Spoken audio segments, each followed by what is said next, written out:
রাজশাহী নগরীর হেতেমখা এলাকায় জোড়া খুনের ঘটনায় এক আসামির মৃত্যু দণ্ডাদেশ দিয়েছেন আদালত।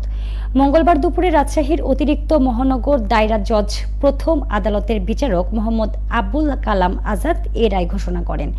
এ সময় একমাত্র আসামি তরিকুল ইসলাম কাঠগড়ায় উপস্থিত ছিলেন।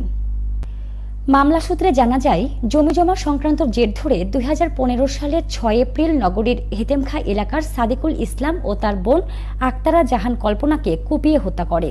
এছাড়াও পরিবারের আরও কয়েকজন সদস্যকে কুপিয়ে জখম করা হয়। এ সময় হাতে নাতে হত্যাকারী তরিকুল ইসলামকে আটক করেন এলাকাবাসী। এ ঘটনায় নিহত সাদিকুল ইসলামের ছেলে ইউসুফ আলী সিজার বাদী হয়ে নগরীর বোয়ালিয়া থানায় একটি হত্যা মামলা দায়ের করেন।